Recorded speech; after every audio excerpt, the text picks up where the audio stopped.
নমস্কার বন্ধুরা, কেমন আছেন সবাই? আশা করি ভালো আছেন। আমি আগে স্বরবর্ণ এবং ব্যঞ্জন বর্ণের উপর ভিডিওগুলি বানিয়েছি, চাইলে আমার চ্যানেলে দেখতে পারেন। বাচ্চাকে কিভাবে খাতায় লেখানো প্র্যাকটিস করানো যেতে পারে এই নিয়ে ভিডিও।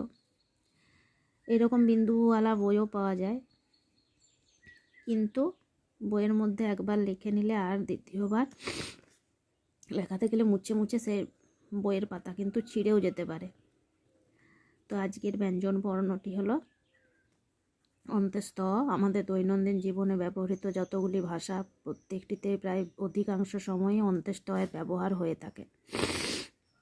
বাচ্চাকে বলে দিতে হবে অন্ত্যেষ্টয়ের পূর্ণ মাত্রা থাকে।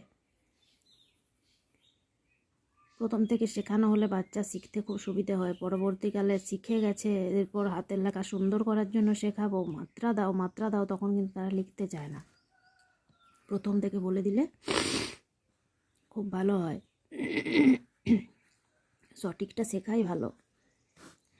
তো বলে দিবেন এর পরের লাইন, এই লাইনে লেখা হয়, যে লাইনে লেখা হয় তার পরের লাইন গ্যাপ থাকে, নেক্সট লাইন থেকে আবারও লেখা হয়। পূর্ণ মাত্রা দিয়ে লিখব অন্ত্যেষ্ট অ।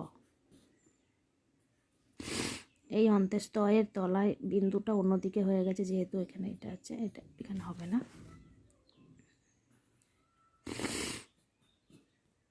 অন্ত্যেষ্ট দেখো ভয়ে পালায়।